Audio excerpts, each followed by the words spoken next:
While buying jewelry for her husband, the millionaire was shocked when she saw the salesgirl's birthmark. The same mark her daughter had when she vanished 20 years ago. Beverly Hills, December 2000. Diana Sterling's Manolo Blahnik heels clicked confidently across Tiffany's polished marble floor. Her Chanel suit and perfectly styled hair reflected in the glass cases filled with sparkling diamonds. A far cry from the poverty she'd known 20 years ago. "I'd like to see your finest anniversary collections," she told the young salesgirl, barely looking up from her phone as she texted her husband Robert about dinner plans. "Of course, Mrs. Sterling. Let me show you our newest pieces." Something in the girl's voice made Diana look up. The salesgirl, Sarah according to her name tag, was reaching up to a high shelf, her blazer shifting slightly. That's when Diana saw it. A small birthmark on her shoulder, shaped exactly like a butterfly. Diana's designer purse crashed to the floor. The room began to spin as 20-year-old memories flooded back. Cleveland, 1980. "Just one more push, Diana." The nurse's voice seemed far away as 19-year-old Diana Bennett gripped the hospital bed rails. Her mother, Ellen, had died just 3 days ago after a brutal battle with cancer. Now here she was, alone, giving birth in the same hospital. "She's beautiful," the nurse said moments later, holding up the crying infant. "Look, she has a unique birthmark, just like a little butterfly." Diana's tears fell as she traced the mark on her daughter's shoulder. In just a few hours, she would have to give this precious baby up for adoption. Her trailer park home had been repossessed after her mother's death. She had no job, no money, no family. "Are you sure about this, my child?" Pastor John asked gently, standing beside her bed. He'd been her mother's pastor for years. "I have to give her a better life," Diana whispered, her heart breaking. "Promise me you'll find her. A good Christian family who will love her like I would." "I promise," Pastor John said solemnly. "I know just the couple, good people who've been praying for a child." Diana held her baby one last time, memorizing every detail of her tiny face. "I'll make something of myself," she vowed quietly. "One day, I'll be worthy of you." Then she watched through tears as Pastor John carried her daughter away, the little butterfly birthmark disappearing through the hospital doors. Beverly Hills, 2000 hours. "Mrs. Sterling! Mrs. Sterling, can you hear me?" Diana's eyes fluttered open to find herself on Tiffany's floor, surrounded by concerned faces. Sarah the salesgirl knelt beside her, butterfly birthmark clearly visible now. "The paramedics are on their way," someone said. Diana's phone buzzed, Robert calling, probably worried about their dinner plans. But she couldn't look away from Sarah's face. After 20 years of building her real estate empire, of proving herself worthy, here was her daughter, right in front of her. The same heart-shaped face, the same determined chin, and that birthmark. The exact same mark she'd memorized 2 decades ago in a Cleveland hospital room.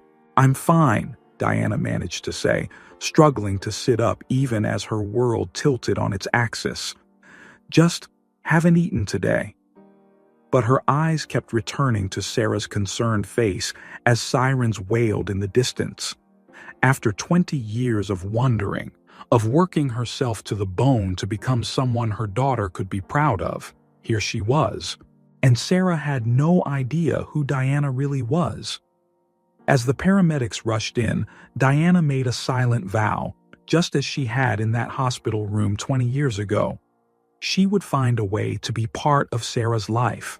But this time, she would do it right. This time, she would be worthy of her daughter's love. She just had to figure out how to do it without losing everything and everyone she'd built her new life around. Cleveland, 1980. "Clean it again, Mr. Peterson," barked at Diana, pointing to a spot on the real estate office floor. "And this time, do it right." Diana gripped the mop tighter, fighting back tears. 6 months after giving up her baby, she was working as a cleaning lady at Peterson & Associates Real Estate, taking night classes and sleeping just 4 hours a night. "Yes, sir," she replied quietly, watching him stride back to his corner office in his expensive suit. One day, she promised herself, she'd have an office like that. One day, she'd prove him wrong. Late that night, after everyone had left, Diana studied the sales contracts left on the desks. She'd borrowed real estate textbooks from the library, learning everything she could about the business. Property values, market trends, negotiation tactics. "What are you doing?" Diana jumped. Margaret Sterling, one of the firm's wealthy clients, stood in the doorway. "I was just cleaning," Diana said quickly. Margaret's eyes narrowed, noticing the open contracts. But instead of reporting her, she just smiled mysteriously and walked away. The next day changed everything. A difficult client stormed into the office, furious about a house he'd been shown. "This is unacceptable," he shouted at the receptionist. "I've seen 20 houses and none of them are right." Diana, mopping nearby, gathered her courage. "Excuse me, sir? I might know of a property you'd like." Peterson emerged from his office, frowning. "Get back to work," he snapped at Diana. But the client was intrigued. Let her talk. Diana described a historic house she'd noticed during her bus rides to night school. It needed work but had incredible potential. The client's eyes lit up with interest. "Take me there," he demanded. Despite Peterson's protests, Diana showed the house. 2 hours later, she had negotiated her first sale, earning more in commission than she made in 6 months of cleaning. Peterson was livid but couldn't deny her success. Within a year, Diana had become the firm's top agent, specializing in transforming rundown properties into gold mines. By 1990, she had opened her own agency in a struggling neighborhood. She saw potential where others saw poverty. One renovation led to another. Soon, entire blocks were transformed. That's when she met Robert Sterling at a property auction. He was handsome, successful, from old money. She was self-made, driven, and hiding her past. "You're different from other real estate agents," he told her on their first date. If only he knew how different, Diana thought. Their wedding in 1995 was Beverly Hills' social event of the year. Diana Bennett became Diana Sterling, joining one of California's most prestigious families. But Margaret Sterling, Robert's mother, watched the bride with knowing eyes. She'd never forgotten that night in Peterson's office, seeing a cleaning lady studying contracts by lamplight. "Welcome to the family," Margaret said at the reception, her smile not quite reaching her eyes. "I'm sure you'll fit right in." Diana smiled back, not knowing that Margaret had already hired private investigators to dig into her past. For 5 years, Diana lived her dream life. She had wealth, status, a loving husband. But every time she saw a butterfly, her heart ached for the baby she'd given up. Now, lying in a hospital bed after her collapse at Tiffany's, Diana faced a choice. She had found her daughter, but telling the truth could cost her everything. "Mrs. Sterling?" A nurse entered with discharge papers. "Your husband is here." Diana closed her eyes, remembering Sarah's butterfly birthmark. Some secrets, she realized, couldn't stay buried forever. The question was, who would pay the price when the truth finally came out? Beverly Hills Hospital buzzed with afternoon activity as Diana sat on the edge of her bed, waiting for discharge. Robert had been called away for an emergency board meeting, leaving her alone with her thoughts. A knock on the door made her look up. Sarah Cooper, still in her Tiffany's uniform, stood hesitantly in the doorway. "Mrs. Sterling? I brought your purse. You left it when—" Sarah paused. "When you fainted." "Thank you," Diana said softly, studying the face that had haunted her dreams for 20 years. "Please, come in." Sarah stepped inside, fidgeting with her name badge. "I just wanted to make sure you were okay. You really scared us." "I'm fine. Just low blood sugar," Diana lied, her heart racing. "Sarah, isn't it? Tell me about yourself."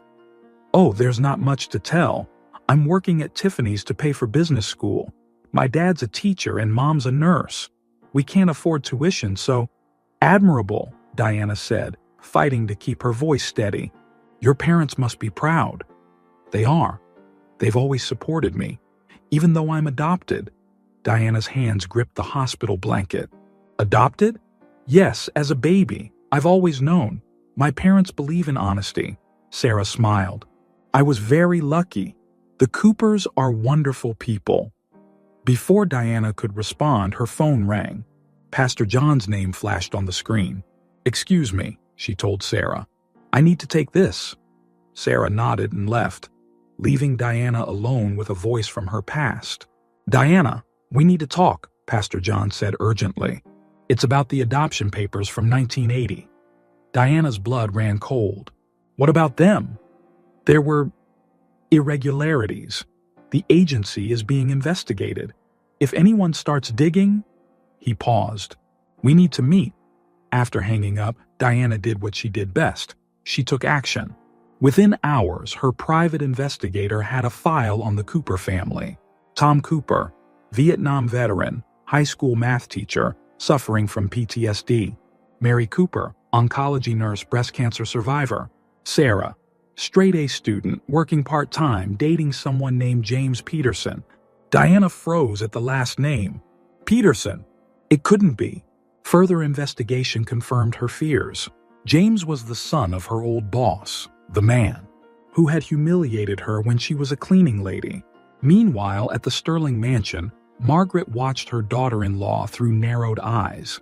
Diana had been acting strange since the incident at Tiffany's, making calls at odd hours, asking questions about adoption lawyers.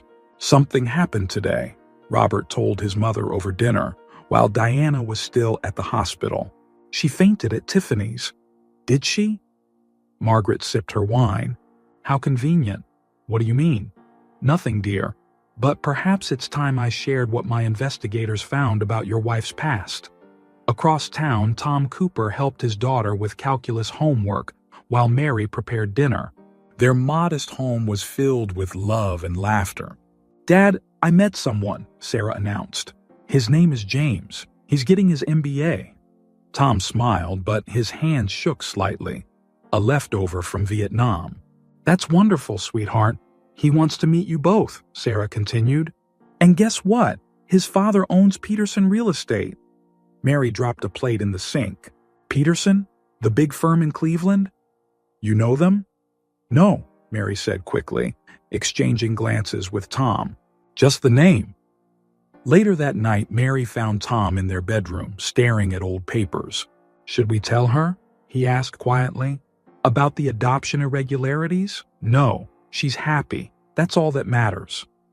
Neither of them knew that across Beverly Hills, 3 separate phones were ringing with the same urgent message from Pastor John. "The FBI is investigating adoptions from 1980. Everything is about to come out." Diana lay in her hospital bed, making one last call to her lawyer. "I need everything you can find on Sarah Cooper," she whispered. "And handle it discreetly. If Robert finds out—" She left the thread unfinished.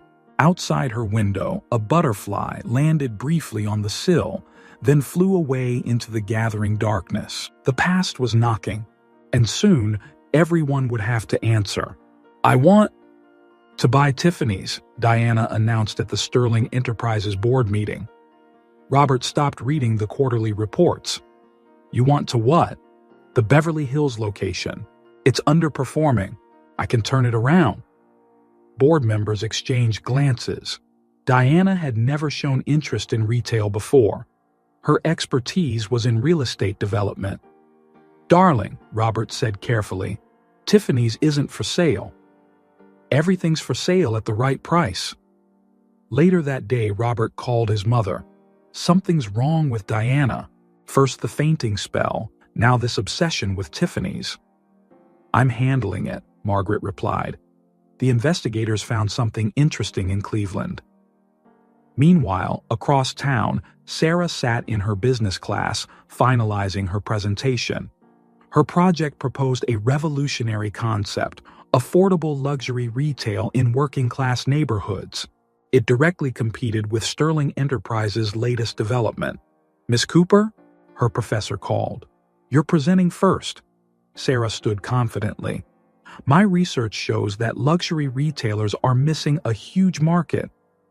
In the back of the classroom, James Peterson watched proudly.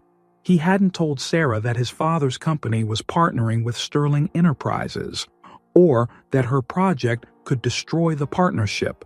At the veteran support group, Tom Cooper struggled to focus. The memories were bad today. "Tom," the group leader noticed his distress.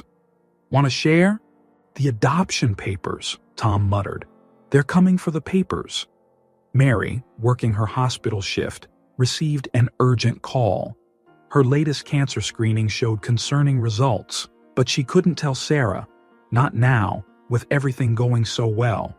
Pastor John paced his office, staring at the adoption files. The FBI was asking questions about missing records, money that couldn't be traced. He had helped so many families, bent so many rules. His phone rang. It was Margaret Sterling. "I know what you did in 1980, she said without preamble. "And I know about Diana." "Mrs. Sterling, those records are confidential." "Nothing's confidential with enough money, Pastor. The question is, whose side are you on?" At the Peterson mansion, James confronted his father. Sarah Cooper's project could revolutionize retail. "It could bankrupt us," his father corrected. "The Sterlings will pull out if we support this." "Then I'll help her do it without you." Mr. Peterson laughed. "You sound like someone I knew once. A cleaning lady with big dreams." Diana sat in her office, reviewing the FBI's adoption investigation files. Her private investigator had discovered that Pastor John had placed over 50 babies without proper documentation. Her phone buzzed. A text from Sarah. "Mrs. Sterling, thank you for the business advice. Can we meet again?" Before Diana could reply, Robert stormed in. "The board found irregularities in our accounts," he said. "We're being investigated for fraud." "That's impossible. I check everything personally." "Not everything, apparently. Mother thinks—" "Your mother needs to stay out of our business. She's trying to protect us." Diana's phone buzzed again. Pastor John, FBI asking questions. Margaret Sterling involved. The pieces clicked. Margaret wasn't just investigating Diana's past. She was orchestrating its exposure. At Tiffany's, Sarah helped James choose a ring. "It's not an engagement ring," he assured her. "Just a promise." Sarah touched her butterfly birthmark absently. "I should ask my parents first. They're traditional." "Speaking of parents," James hesitated. "My father wants to meet you. He's having dinner with the Sterlings next week." At the Cooper house, Mary found Tom in the garage, surrounded by old boxes. "The adoption agency called," he said. "They're reviewing all cases from 1980. We did nothing wrong. We knew the paperwork wasn't right. Pastor John told us. We gave a baby a home," Mary interrupted. "That's all that matters." In her office, Diana made a decision. She dialed Sarah's number. "About that meeting. Are you free tonight?" "Actually, I'm having dinner with my boyfriend's father. At the Sterlings." Diana's heart stopped. "At my house?" "Yes, Mr. Peterson specifically requested it." The past wasn't just knocking anymore. It was breaking down the door. Diana opened her drawer, staring at the baby photo she'd kept for 20 years. Tonight, everyone who had shaped Sarah's destiny would be under one roof. The question was, who would be left standing when the truth finally exploded? Sarah sat in her car outside the Sterling mansion, fighting waves of nausea. The home pregnancy test had shown positive this morning. She and James had been careful, but, "God, please help me," she whispered, touching her cross necklace. The Coopers had raised her with strong Christian values. An unplanned pregnancy before marriage would break their hearts. Inside the mansion, Diana supervised the dinner preparations while Margaret watched from the doorway. "I know why you're pursuing Tiffany's," Margaret said quietly. "I know about Cleveland." Diana froze. "What are you talking about? I was there in 1980. I gave up a baby too." The serving spoon clattered to the floor. "You what? Why do you think I protected you all these years? Guided your career from the shadows?" Margaret's eyes filled with tears. I saw myself in you. The doorbell interrupted their conversation. Peterson entered first, followed by James and Sarah. Diana, Peterson boomed. Still as beautiful as when you mopped my floors. The room went silent. Robert looked between his wife and Peterson, confusion evident. You know each other? Sarah asked innocently. Before anyone could respond, Pastor John burst in through the kitchen door, face pale with panic. They're coming, he announced. The FBI has the adoption records. Sarah grabbed the back of a chair, suddenly dizzy. James reached for her, but she pulled away. I need to tell you something, she whispered. Not now, James pleaded. Dad's about to announce our engagement. Engagement? Sarah stepped back. I never agreed to... She swayed, then collapsed. Diana reached her first, cradling her head. Sarah's blazer slipped, revealing the butterfly birthmark. Peterson's eyes widened in recognition. That mark, I remember. Everyone out, Diana commanded. She needs air. As the room cleared, Margaret pulled Robert aside. There's something you need to know about your wife. In the kitchen, Pastor John confronted Peterson. You knew about Diana's baby all along? Of course. Why do you think I hired her as a cleaning lady? I needed leverage. Neither man noticed Tom Cooper in the doorway, his PTSD-trained instincts on high alert. Sarah woke on the Sterling's couch to find Diana holding her hand. I'm pregnant, Sarah whispered, and I found this in your study. She pulled out the old baby photo, showing the same butterfly birthmark she carried. Diana's world stopped. How did you... It doesn't matter. Sarah stood shakily. What matters is you've been lying to everyone. In the dining room, Margaret was finishing her revelation to Robert. Your wife was a teenage mother who abandoned her baby. I've been protecting her, guiding her career, making sure she succeeded. Why? Robert demanded. Because 20 years ago, I did the same thing. My baby was adopted through Pastor John's church. James, overhearing everything, stormed into the kitchen where his father was arguing with Pastor John. You used Sarah's project to destroy her career? Your own future daughter-in-law? Son, the Sterlings are our ticket to... She's pregnant, James shouted. Your grandchild. The room exploded in chaos. Sarah, hearing James's outburst, ran out the front door. Diana followed, leaving Robert staring at the baby photo that had fallen from Sarah's hand. Peterson grabbed James's arm. You'll ruin everything we've built. No. Tom Cooper stepped forward, his military bearing evident. You've ruined enough lives. Outside, Diana caught up to Sarah at the gate. Please, Diana begged. Let me explain. Explain what? How you've been manipulating my life? How everyone's been lying? Sarah touched her stomach protectively. I won't let my baby grow up in a web of lies. From the mansion's window, Margaret watched mother and daughter in the garden. Her phone buzzed, a text from the FBI. They had questions about a baby she'd given up in 1980. The truth was unraveling faster than anyone could control, and it was about to destroy everything they'd built. Sarah sat in the emergency room watching nurses rush past. The stress had triggered complications with her pregnancy. The baby's heartbeat is irregular, the doctor explained. You'll need complete bed rest. James paced the hallway, torn between Sarah and the chaos unfolding at the Sterling mansion. His father was threatening to expose everything unless he ended the relationship. Meanwhile, FBI agents surrounded Pastor John's church office. We have evidence of illegal adoption spanning 2 decades, Agent Wilson stated.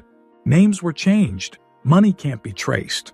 Pastor John slumped in his chair. I was helping people. By selling babies to the highest bidder? At Sterling Enterprises, Robert faced the board of directors. The SEC is investigating fraud allegations, the chairman announced. We need answers, Robert. My wife handles those accounts, Robert replied numbly, still reeling from Margaret's revelations. Your wife was a teenage mother who gave up her child, Margaret interjected. I've been watching her since she was a cleaning lady. You've been manipulating everything, Robert realized. Why? Because she has my granddaughter. Peterson burst into the boardroom. That girl in the hospital, Sarah Cooper, she's Diana's daughter. Across town, Cooper's classroom erupted in chaos as memories of Vietnam overwhelmed him. "Get down!" he shouted at his stunned students. "Enemy fire!" the school principal called Mary, who was waiting for her own test results at the hospital. "Your cancer markers are elevated," her doctor had just informed her. "We need to start treatment immediately." But Mary's attention was on her phone. Messages about Sarah's pregnancy complications, Tom's breakdown, and FBI agents asking questions about Sarah's adoption. At the hospital, Diana slipped into Sarah's room while James was getting coffee. "I know you hate me," Diana began. "I don't hate you," Sarah interrupted. "I just don't understand. Why didn't you tell me? Would you have believed the truth from a stranger?" Before Sarah could respond, her monitors started beeping. Nurses rushed in as her blood pressure spiked dangerously. "She needs a transfusion," the doctor ordered. "Rare blood type." Diana stepped forward. "Test me. I'm her biological mother." James returned to find FBI agents interviewing Sarah's nurse. "We're investigating irregularities in her adoption records," they explained. "My father knew," James realized. "He knew everything." At the Cooper house, Mary found Tom sitting in Sarah's old room. "We did everything right," Tom whispered. "We loved her. We raised her. How can they take that away?" Mary sat beside him, holding her cancer diagnosis report. "We need to tell her everything, about the adoption, about my cancer, about your PTSD. It'll destroy her. Secrets are destroying her now." At Sterling Enterprises, Robert made a decision. "I'm offering myself to the SEC," he told the board, "in exchange for immunity for my wife." "You'd sacrifice everything?" Margaret asked. "For family?" "Yes." Peterson laughed coldly. "Family? Your wife's been lying for 20 years. And you've been blackmailing her for just as long," Robert countered. In Sarah's hospital room, the transfusion was working. Diana's blood was saving her daughter's life. Again. "Why did you give me up?" Sarah asked weakly. "I was 19, homeless. My mother had just died." Diana held Sarah's hand. "The Coopers could give you everything I couldn't. And now? Now I'll give up everything. My marriage, my company, everything. To protect you and your baby." Outside the room, James confronted his father. "If you press charges," James warned, "I'll testify about your illegal dealings." Peterson's face hardened. "You'd betray your own father?" "I'm protecting my family." James touched Sarah's hospital door. "This is my family now." Pastor John, released on bail, arrived at the hospital with shocking news. "Margaret Sterling," he announced. "She's your biological grandmother, Sarah. She gave up her baby, your father, in 1980. Same year Diana gave you up." The truth was finally out. But as Sarah's monitors started beeping again, everyone realized the price of secrets might be too high. The doctor rushed in. "We're losing them both." Diana gripped Sarah's hand, praying to a God she hadn't spoken to in 20 years. Some things, she realized, were worth losing everything for. Headlines exploded across Beverly Hills. Sterling Enterprises involved in adoption scandal. Prominent socialite secret past revealed. FBI investigates pastor's baby trafficking scheme. Sarah watched the news from her hospital bed, one hand protectively over her stabilized pregnancy, the other holding James's hand. Sterling stock dropped 60%, James reported. "They're calling it the scandal of the decade." Outside the hospital, reporters swarmed Diana as she arrived for her daily visit. "Mrs. Sterling, did you buy your way into Beverly Hills society? Was your marriage to Robert Sterling part of a cover-up? Did you know your mother-in-law was your daughter's grandmother?" Diana pushed through the crowd, her empire crumbling. Sterling Enterprises had lost major contracts. Their Beverly Hills mansion was on the market. They couldn't afford the payments anymore. In the hospital's chapel, Margaret Sterling knelt in prayer. "I gave up my baby to protect the family name," she confessed to Pastor John. "Now I've destroyed it anyway." God forgives, Pastor John replied. The question is, will our families? The Cooper house was being packed up. They couldn't afford the mortgage with Mary's cancer treatments and Tom's reduced teaching schedule. We're moving to a small apartment, Mary told Sarah during her hospital visit. But we're together. That's what matters. Tom, finally stable with new PTSD medication, stood up. We have something to tell you, Sarah, about your adoption. I know, Dad. The FBI showed me the files. Sarah reached for his hand. You paid extra to skip the waiting list. We were desperate for a child, Mary explained. Pastor John said there was a young mother. Diana, Sarah finished, and she was desperate too. At Sterling Enterprises, Robert faced the board one last time. I'm pleading guilty to the SEC charges, he announced. The company will survive. My wife's reputation might not. Your wife is a fraud, a board member spat. My wife built herself from nothing. That's the American dream. Robert stood. I resign, effective immediately. Peterson, watching his own empire collapse, made one last attempt to save himself. I'll testify against all of them, he told the FBI. Sterling, Pastor John, everyone. But when he saw Sarah's ultrasound photo on James's desk, his future grandchild, something broke inside him. Wait, he called to the agents. I need to revise my statement. Diana arrived at Sarah's room to find all the key players gathered. The Coopers, the Sterlings, James, Pastor John, and Peterson. We need to face this together, Sarah announced. All of us. The press will crucify us, Margaret warned. Let them, Robert said.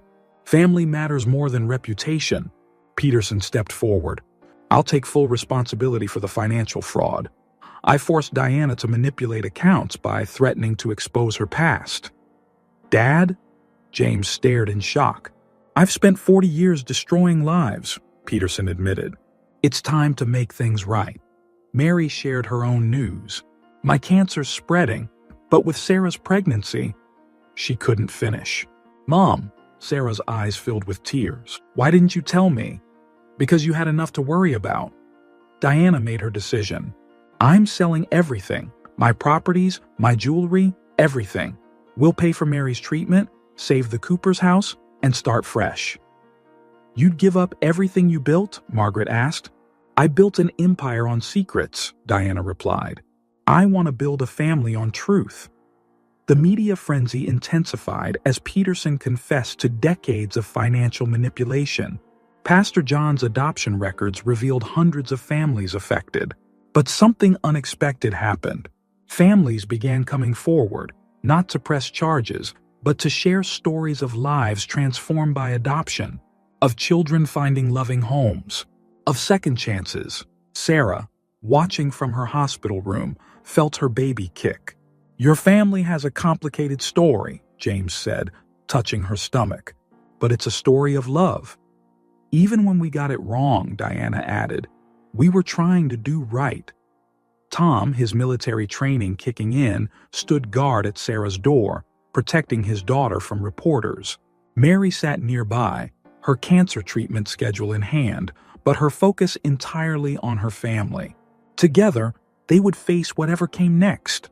The truth had cost them everything they thought mattered, but it had given them something priceless in return.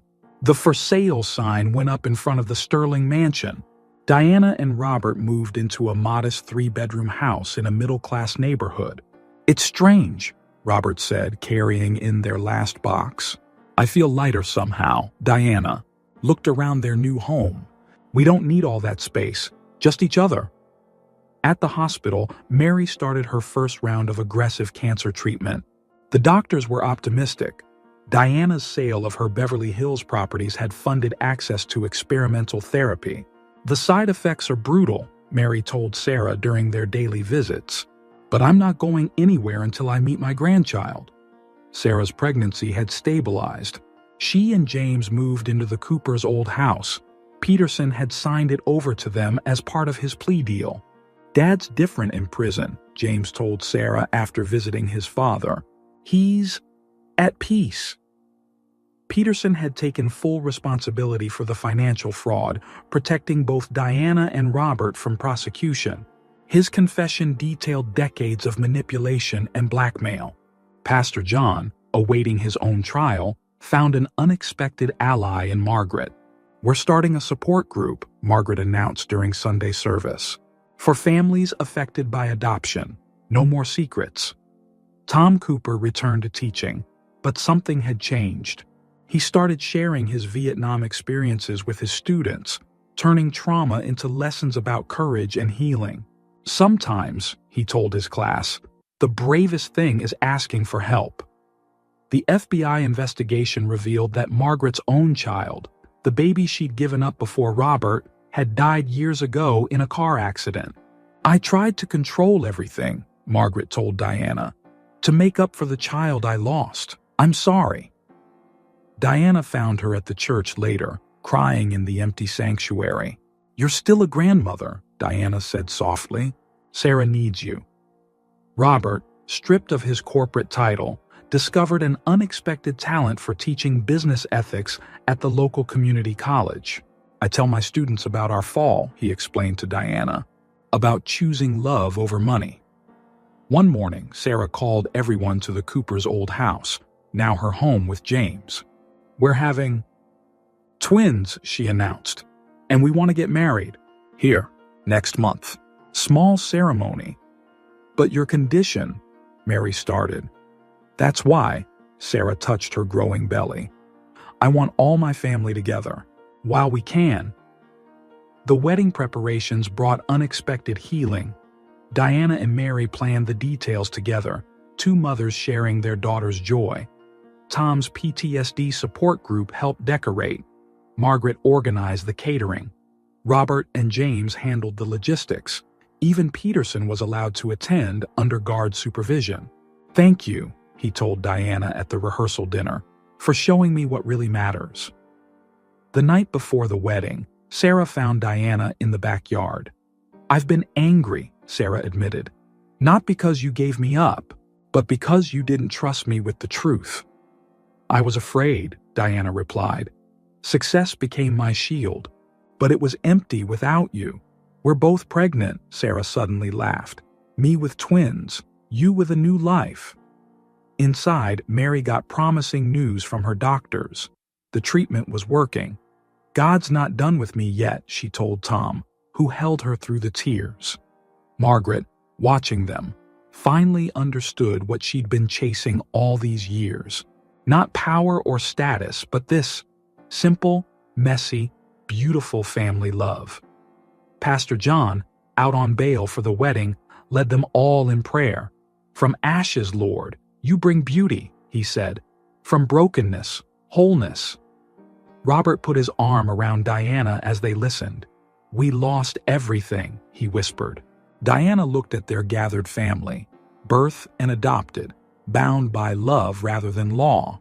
"No," she corrected him. "We finally found everything that matters." Tomorrow, Sarah would marry James. Two families would become one, and their story would remind Beverly Hills that true wealth isn't in bank accounts or mansions. It's in the courage to face truth, the strength to forgive, and the faith to begin again. The Coopers' backyard transformed into a simple but elegant wedding venue. White chairs lined the grass, and Mary's prized rose garden provided the perfect backdrop. "Something borrowed."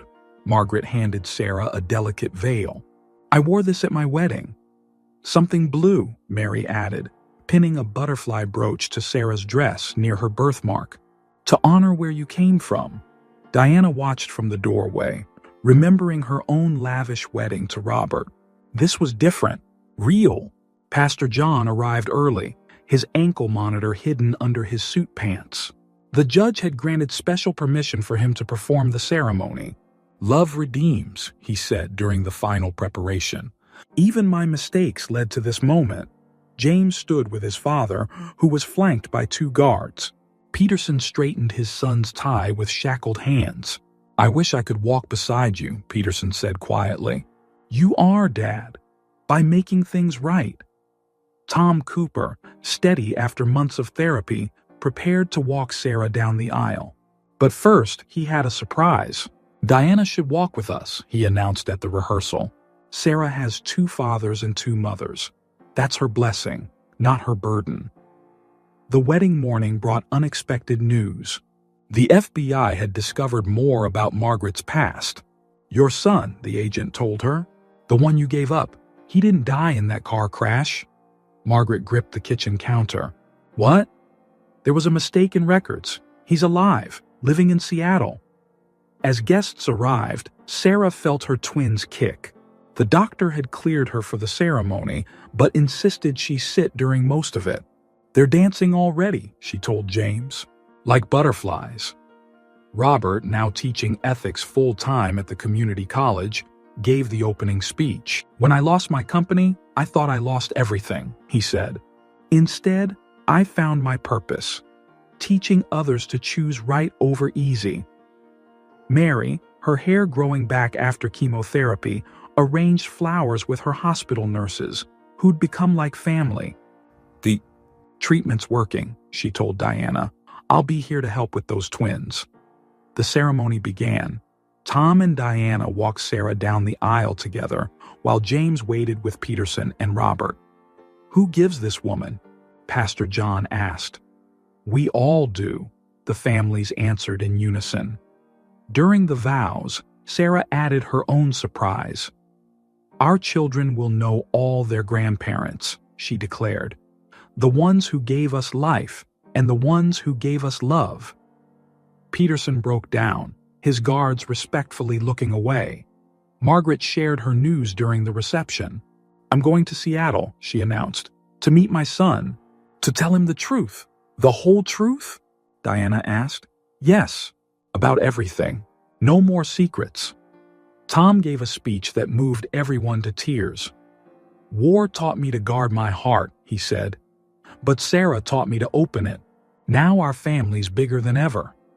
Mary danced with both her husband and Robert, her strength growing daily. "The doctors say I'm responding better than expected," she told Sarah. "Those grandbabies gave me something to fight for." James and Sarah left for a short honeymoon. The twins limited their travel options. But before leaving, they shared their own news. "We're converting the old Peterson office building," James announced, "into a center for families, adoption support, counseling, everything." "The Peterson Cooper Family Center," Sarah added, "where secrets end and healing begins." Diana watched her daughter drive away, surrounded by her expanded family. "You did good," Robert whispered, taking her hand, giving her up, finding her, telling the truth. "We all did good," Diana replied, looking at their unlikely gathering. "We chose love." As the sun set, butterflies danced through Mary's rose garden. Tom held his wife close. Margaret planned her trip to Seattle. Peterson returned to serve his time, at peace with his choices. Pastor John, before returning to custody, blessed them one final time. "From broken pieces," he said, "God builds bridges." They were no longer defined by wealth or status or secrets. They were simply family, bound by truth and love and forgiveness. And that was worth more than all the mansions in Beverly Hills. Sarah's pregnancy reached 7 months when the complications started again. The hospital monitors beeped urgently as her blood pressure spiked. "The twins are in distress," Dr. Martinez explained. "We need to consider an emergency C-section." James called both families, who rushed to the hospital. Diana and Mary arrived first, followed by Tom and Robert. Margaret cut short her Seattle trip, where she'd been building a relationship with her long-lost son. "Not yet," Sarah pleaded. "They're too small." Peterson, granted temporary release due to the medical emergency, waited in the hallway with his guards. "Prayer circle," Pastor John announced, joining them on his day pass. The unlikely family joined hands, former enemies united in fear and hope. Dr. Martinez emerged from Sarah's room with updates every hour. The twins' heartbeat stabilized, then weakened, then stabilized again. "She needs complete tranquility," the doctor ordered. One visitor at a time. Mary went first, her own cancer battle giving her unique perspective. "Fight, baby," she whispered to Sarah. "Like I fought." Tom paced the hallway, his PTSD threatening to surface. Robert steadied him. "Deep breaths, Tom. Sarah needs you calm." Diana sat with James, who hadn't slept in days. "Tell me about the family center plans," she said, trying to distract him. "Construction starts next month," James replied automatically. "Dad's funding it from his assets." Peterson, overhearing, nodded silently. His prison sentence had brought unexpected peace and purpose. Margaret returned from making calls to Seattle. "My son's flying in," she announced. "He wants to meet his niece and the twins." The night stretched endlessly. Sarah's condition worsened. "We need to operate now," Dr. Martinez declared at dawn. "Wait," Sarah called weakly. "I want to say something to everyone." The families crowded into her room, guards allowing Peterson closer than regulations permitted. "When I learned about my adoption," Sarah began, "I thought my life was built on lies. But look at us now." She grabbed James's hand as another contraction hit. 2 sets of parents, 3 sets of grandparents, a family built on truth and forgiveness. Diana wiped tears. "Save your strength, sweetheart. No, listen. These babies will never doubt they're loved. By all of you," the monitors screamed. Dr. Martinez rushed in. "Everyone out. We're doing the C-section now." In the waiting room, the hours crawled. Mary led prayers. Tom held Diana's hand. Robert and Peterson talked quietly about the family center plans. Margaret's son David arrived, meeting his extended family under the most stressful circumstances. "Quite a story you all have," he observed, accepting coffee from Pastor John. Finally, Dr. Martinez emerged, smiling. "2 healthy girls," she announced. "Small, but fighters." James came out next, beaming through his exhaustion. "Sarah's okay," he reassured everyone. "And wait until you see." The families filed into the nursery viewing area. There, in identical bassinets, lay 2 tiny girls, each with a perfect butterfly birthmark on her right shoulder. "Impossible," the nurse whispered. "Miracles," Pastor John corrected. "God's signature." Mary clutched Tom's arm. "Our granddaughters." "All of ours," Peterson said softly. Diana stood between her husband and her daughter's adoptive parents, watching her granddaughters sleep. The babies were transferred to Sarah's room. She held them with James by her side, surrounded by 3 generations of a family that love had built. "Their names?" Margaret asked. Sarah smiled tiredly. "Faith and Grace." "Perfect," David said, meeting his niece and great-nieces in the same moment. As the sun rose over the hospital, the unlikely family clustered around Sarah's bed, marveling at the twin butterflies that proved some things were meant to be. They weren't the perfect family from a Beverly Hills magazine. They were better. They were real. 6 months after the twins' birth, the Peterson Cooper Family Center opened its doors in the renovated Peterson Real Estate Building. From this place that once held so many secrets, Sarah addressed the crowd at the opening ceremony, "we'll now spread truth and healing." The center gleamed with purpose. One wing housed adoption support services. Another offered counseling for veterans, led by Tom. The medical clinic, where Mary volunteered between treatments, provided care for underserved families. Diana managed the financial aid program, helping single mothers pursue education and career training. "I was once a teenage mom with nothing," she told her first group of clients. "Your past doesn't define your future." James oversaw operations while Peterson, serving his sentence, advised from prison. "We're helping 30 families already," James told his father during visits, each with their own story. Margaret split her time between Beverly Hills and Seattle, building relationships with both families. Her son David became a regular visitor, his own children playing with faith and grace. "Mom," he said during one visit. Our family tree is more like a forest. Robert's ethics classes at the community college became the most popular on campus. He often invited Peterson to speak via video conference.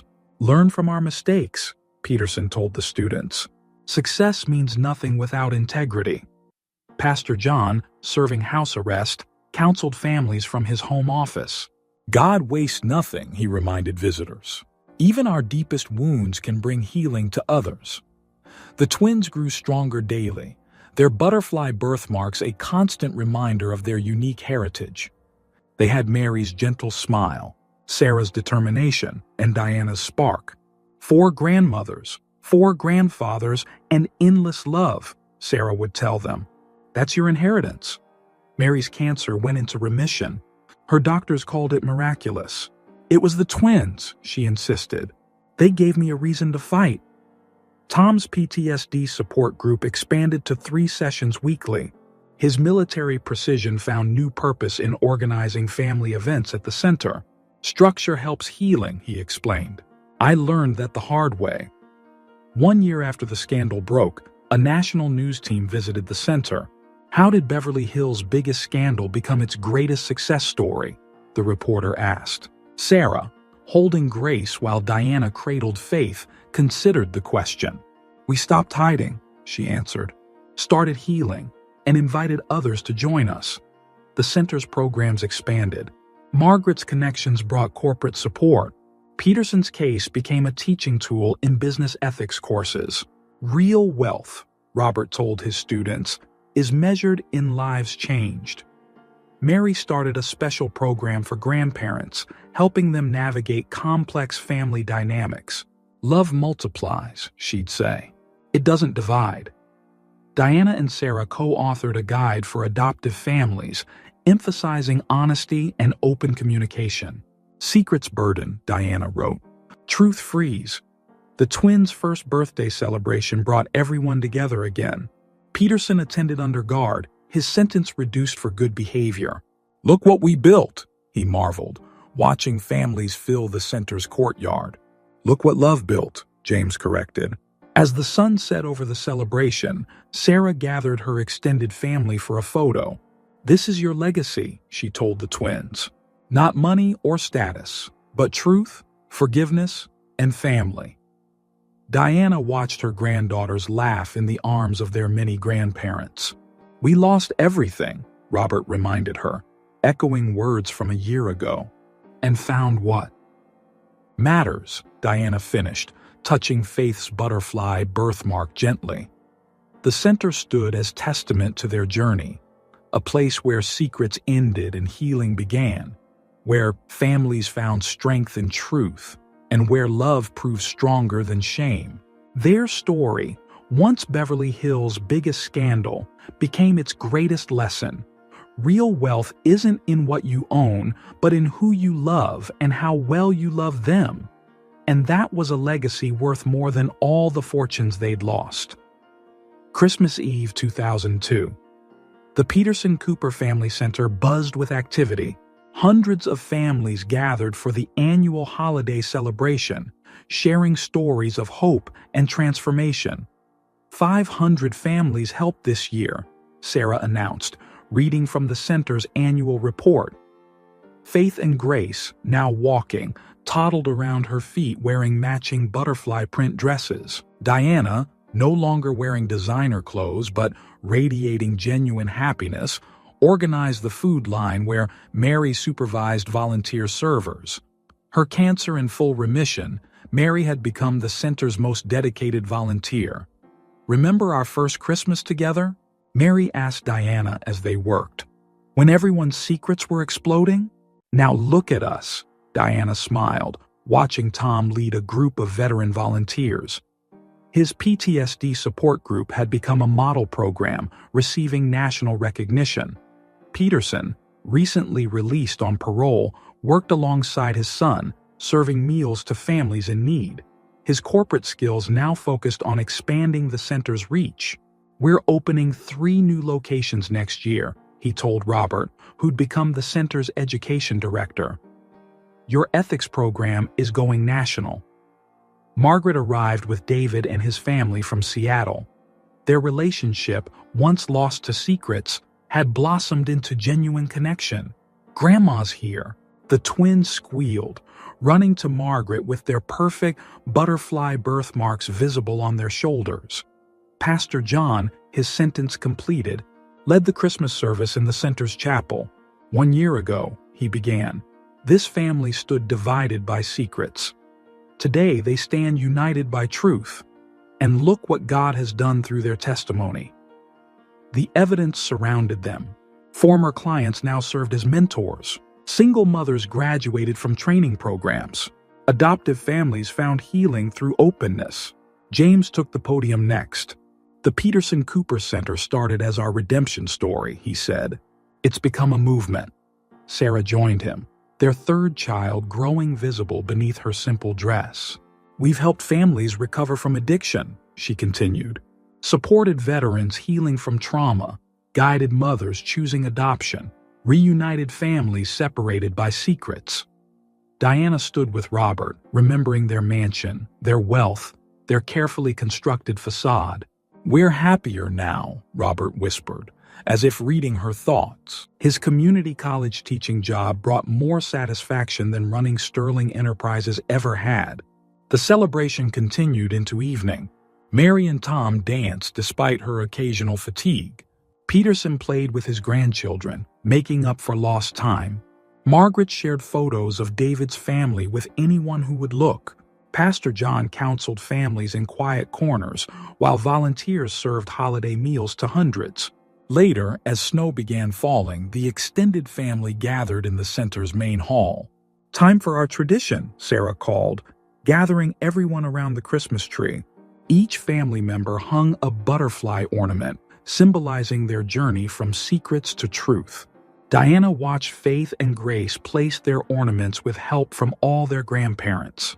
"Tell us the story again," Faith requested, climbing into Diana's lap. "Which one?" Diana asked. "About the cleaning lady who became rich?" "No," Grace interrupted from Mary's arms. "About the family that lost everything and found love." Sarah smiled at her daughters. "That's the same story, sweetie, and it's still being written." As if to prove her point, a young mother entered the center, seeking shelter from the snow. Within minutes, the family mobilized. Mary offered medical care, Tom found emergency housing, Diana arranged job training. "This is what wealth really means," Robert observed, watching their coordinated response. Peterson nodded, bouncing his grandson on his knee. "Took us long enough to learn it." Margaret, surrounded by children she'd once given up and grandchildren she'd nearly lost, wiped happy tears. "The true American dream," she said softly, "isn't about rising to the top. It's about lifting others as you climb." 5 years later, 2007, the center's influence had spread nationally. Diana and Sarah's Guide for Adoptive Families became a bestseller. Robert's ethics curriculum was taught in universities nationwide. The twins, now in kindergarten, inherited their family's passion for helping others. Their classroom projects always involved butterfly themes and family stories. Mary remained cancer-free, her medical expertise helping countless families access care. Tom's veteran program expanded to 30 cities, healing invisible wounds through understanding and support. Peterson, fully reformed, advocated for corporate responsibility, his own story serving as powerful testimony. James managed the growing network of centers while maintaining their founding principles of truth and service. Pastor John, though retired, still counseled families, his office walls covered with photos of healed relationships and reunited families. Margaret split her time between her expanded family, cherishing relationships once lost to pride and secrets. On the center's 5th anniversary, Sarah gathered everyone for a celebration. "We've helped over 5,000 families," she announced. "But numbers don't tell the real story." She gestured to the crowd. Former clients now serving others, broken families made whole, addicts celebrating recovery, veterans finding peace, single mothers achieving dreams. "This is the real American dream," Diana concluded, holding her granddaughters close, not rising alone but lifting others, not hiding our scars but using them to heal others, not in what we own but in what we give. The family stood together, Diana and Robert, Sarah and James, Mary and Tom, Peterson, Margaret, Pastor John, David, and all their children, living proof that love is stronger than shame, truth more powerful than secrets, and family more valuable than fortune. As the twins released butterflies into the garden, their birthmarks matching the wings taking flight, Diana remembered that desperate teenage mother in Cleveland giving up her baby for a better life. "You did give her a better life," Robert said, reading her thoughts. "Just not the way you planned." Sarah hugged her biological and adoptive parents together. "The best life," she corrected, "because it's real and true and ours." Outside, more families arrived seeking help. The work continued. The legacy grew, and the butterflies danced in the garden, reminding them all that the most beautiful transformations often start with letting go. The true American dream wasn't in their lost mansion or fallen empire. It was here, in healed hearts, restored families, and love multiplied through generations. And that was worth more than all the fortunes in Beverly Hills. That evening, after the celebration, the family gathered for a private dinner at Sarah and James's home. The twins had one more surprise for everyone. "We wrote a school play," Faith announced, pulling out hand-drawn scripts. "About butterflies?" Peterson asked, smiling. "About our family," Grace corrected. "About second chances." The adults watched as the twins performed their simple play, acting out their family's journey with childlike wisdom. They portrayed Diana as a cleaning lady, Mary fighting cancer, Tom battling PTSD, and Peterson finding redemption. And then, Faith declared, everyone learned that love is bigger than mistakes. Sarah held James's hand, touching her growing belly. Their third child was due in spring, another girl according to the ultrasound. "We've already seen the birthmark," she revealed. The butterfly tradition continues. Diana looked around the room, at faces that had once been enemies, now family. Robert discussing education programs with Peterson. Margaret showing David old photos. Mary and Tom planning next year's veteran support expansion. Pastor John, who'd stayed for dinner, raised his glass. "When I first came to Beverly Hills," he said, "I saw wealth everywhere but love nowhere. Now I see the opposite." The center had become more than a refuge. It was a beacon of hope, showing that true transformation was possible. Former clients returned as success stories, the addict now 5 years clean, the homeless veteran now helping others find housing, the single mother now running her own business. The twins' play ended with everyone holding butterfly cutouts. "Because butterflies show us," Grace explained with 6-year-old certainty, "that changing isn't bad, it's beautiful." Later that night, as the family prepared to leave, a knock came at the door. A teenage girl stood there, shivering, clearly pregnant and afraid. Without hesitation, the family mobilized one last time. Mary checked her vital signs. Diana called the center's emergency housing coordinator. Sarah shared her own story of unexpected pregnancy and found family. "See?" Faith whispered to Grace watching. "Just like our play. Love is bigger than mistakes." The girl watching this family in action began to cry. "I thought I was alone," she said. "You're not alone anymore," Diana assured her, remembering her own tears in that Cleveland hospital. "You found your family. You just didn't know it yet." As the snow fell outside, the circle of love that had started with one mother's sacrifice 27 years ago expanded once again. The true American dream, they had learned, wasn't a destination but a journey, one best traveled together. And somewhere in the garden, butterflies slept in the snow, waiting to spread their wings again, just like the countless stories of hope and transformation that would continue to unfold at the center, proving that every ending could become a new beginning when love led the way. The real miracle, they all realized, wasn't in the matching birthmarks or the recovered fortunes, or even the healed relationships. It was in the simple truth that love, when given away, only grows stronger. And that was the greatest wealth of all. If you enjoyed this story of redemption, love, and second chances, please hit that like button and share your thoughts in the comments below. What would you have done in Diana's position? Have you ever experienced a moment when losing everything led to finding what truly matters? Subscribe to our channel for more heartwarming stories that remind us that real wealth isn't measured in dollars, but in the lives we touch and the love we share. Remember, sometimes the most beautiful butterflies emerge from the darkest cocoons. See you in our next story.